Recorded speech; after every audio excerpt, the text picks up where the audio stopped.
Besaran DOC sampai remaja tanpa kematian itu adalah satu hal yang sangat menyenangkan. Dan setelah ayam kita remaja, tiba-tiba, halo teman-teman, selamat datang dan ketemu lagi kita di Peternakan Santai. Di video kali ini kita akan membahas tentang ayam kanibal.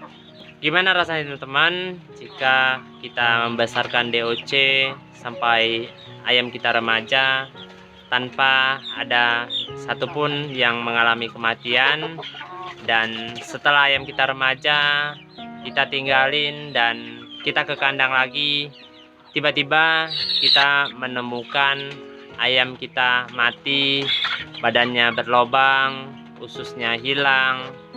Setelah kita cek kandang kita rapat, aman, tanpa ataupun tidak mungkin ada binatang buas yang masuk. Bukan serta-merta dia itu langsung, pasti ada hal-hal yang terjadi, proses yang terjadi, mungkin berhari-hari dan berminggu-minggu sampai akhirnya terjadi ayam kanibal tersebut, teman-teman. Di video kali ini saya akan membagikan apa yang saya alami, apa yang saya lakukan untuk mencegah dan menangani ayam kanibal. Di peternakan saya pernah beberapa kali mengalaminya, dan beberapa hari terakhir ini terjadi lagi di satu kandang saya. Oh ya teman-teman, saya akan bercerita apa yang biasanya terjadi ayam kanibal, bagaimana cara mencegahnya, dan bagaimana untuk cara menanganinya. Menurut saya, ayam kanibal itu adalah satu masalah di peternakan yang sangat meresahkan dan sangat merepotkan, karena kita tidak tahu yang mana aktor utamanya, teman-teman. Apalagi jika kita tidak punya lahan yang cukup untuk memisah-misahkannya, teman-teman. Begitu juga dengan yang saya alami, teman-teman. Di tempat saya memang saya tidak mempunyai banyak lahan, dan ini yang saya lakukan untuk mengatasi supaya tidak terjadi lagi dengan yang lain, teman-teman. Ayam memakan temannya itu kemungkinan besar itu karena ayam itu telat makan, teman-teman ya. Telat makan, kelaparan. Seperti yang tadi saya bilang, bahwa ayam kanibal itu bukan terjadi semata langsung dia memakan temannya, pasti ada hal-hal yang terjadi yang berhari-hari, mungkin berminggu-minggu.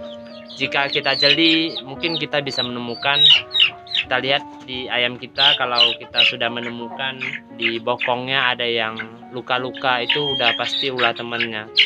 Maka kalau ada hal-hal itu yang kita lihat, sebisa mungkin ayam yang luka itu kita pisahkan, teman-teman ya, untuk mencegahnya, teman-teman ya, supaya ayam kita tidak menjadi korban. Ada yang luka, biasanya saya pisahkan seperti ini, teman-teman. Di bokongnya itu kita coba lihat, teman-teman ya.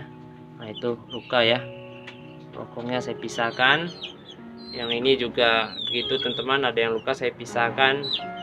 Dan kita lihat, teman-teman, ayam yang kita pisahkan itu, kalau biarpun dia luka, dia masih ada kemungkinan bisa memakan temannya, teman. Makanya kita lihat, jika kita satukan dengan temannya, jika dia agresif, usahakan jangan disatukan dengan temannya, dipisah. Yang seperti ini, teman-teman, dia agresif. Yang ini juga biarpun dia luka begini, dia agresif, teman-teman. Makanya saya pisahkan. Jadi bisa jadi dia mematuk temannya ataupun temannya mematuk dia, teman-teman, karena perlawanan. Dengan kalau yang seperti ini sama, teman-teman. Ini yang tidak agresif, yang dia akur, teman. Jadi saya satuin, teman. Jadi untuk menghemat kandang juga, teman-teman. Jika ayam-ayam yang bokongnya sudah luka, sudah kita pisahkan dari teman-temannya, terus masih terjadi lagi dengan yang lain yang masih bagus, setelah kita lihat ada yang luka lagi, maka itu kita kan susah untuk menemukan aktor utamanya, teman-teman. Biasanya kalau udah seperti itu bukan satu, teman-teman, udah banyak yang berulang seperti itu, teman-teman ya. Apalagi jika sudah pernah ada korban, teman-teman. Jadi mungkin dia sudah merasakan enaknya itu usus temennya ataupun daging temennya, jadi pasti sudah banyak yang terpengaruh teman-teman ya. Mungkin kita tidak bisa selalu stay di kandang teman-teman ya. Kita mungkin harus melakukan pekerjaan lain, tetapi jika kita tinggalkan kandang tersebut ya risikonya seperti itu. Jika lama kita bertindak, bisa jadi ada korban ayam tersebut teman-teman. Makanya yang saya lakukan jika masih terulang dan terulang lagi, yang saya lakukan adalah, dan jika kita punya ayam yang sudah dewasa, kita bisa dibagi teman-teman ya. Jika misalnya kita ayam kecil kita itu ada 100 gitu kan yang kanibal gitu dalam satu kandang, dan kita punya 2 kandang ayam yang sudah lumayan dewasa, biasanya yang saya lakukan adalah ayam yang 100 yang masih remaja yang kanibal tersebut saya bagi 3 di kandang dewasa teman-teman, dan yang dewasa juga saya bagi rata teman-teman ya. Ayam yang kecil saya masukin ke sini, dan ayam yang besar saya pindahkan ke di teman-teman ya, di kandang sebelah, biar dia campur teman-teman. Memang sih teman-teman, biasanya setelah kita campur itu yang kecil itu akan dibully sama yang besar teman-teman. Tapi nggak apa-apa teman-teman, karena harus teman-teman tahu bahwa yang ayam-ayam kanibal itu yang dia hajar itu adalah bokongnya teman-teman ya. Dan itu sangat berbahaya. Jadi kalau sudah beberapa kali dipatuk itu bisa berdarah, dan terus dikejar itu bisa bolong dan dia sikat itu adalah ususnya teman-teman ya. Biasa itu yang bisa buat ayamnya mati. Setelah ayamnya mati ya mungkin apa yang bisa dimakan teman.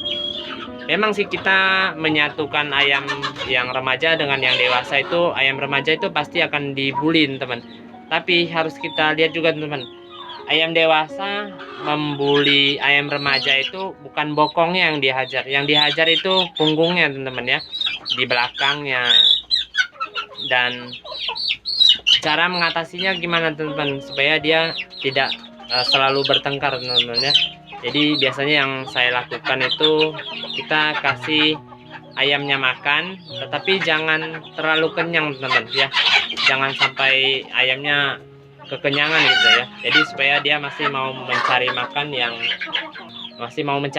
lah di kandang ya. Biasanya saya lakukan gitu teman-teman. Dan di kandang itu setelah saya kasih makan dan setelah selesai, biasanya saya tambahin seperti ini teman, makanan yang dia suka tapi tidak bisa dia makan secara langsung teman ya, seperti ya itu teman.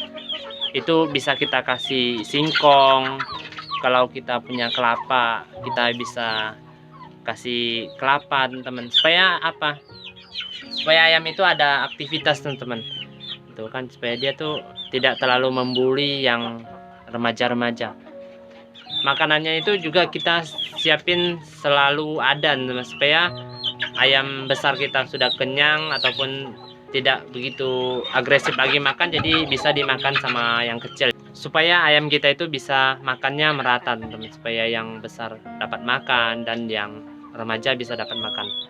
Biasanya yang saya lakukan setelah saya pisahkan beberapa hari ataupun berminggu-minggu biasanya teman-teman, baru saya coba satukan lagi sedikit-sedikit teman-teman.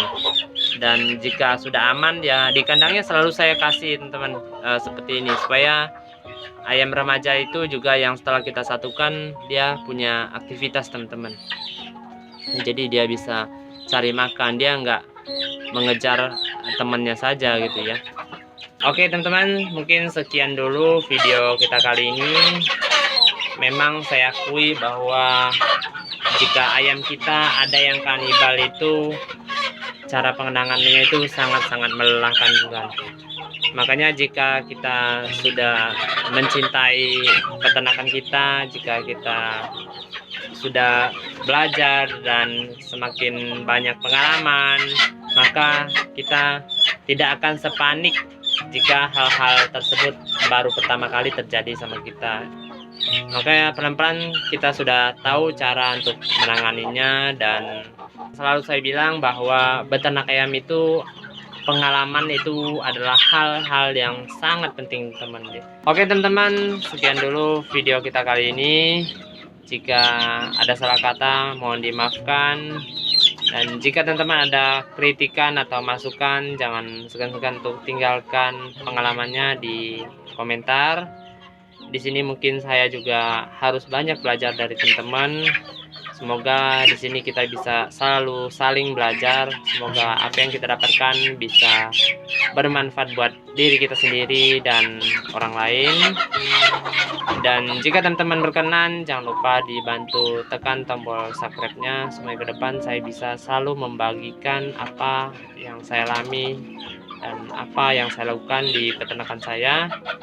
Semoga bisa sedikit membantu memberikan gambaran untuk teman-teman memulai. Oke teman-teman, terima kasih dan ketemu lagi kita di video selanjutnya.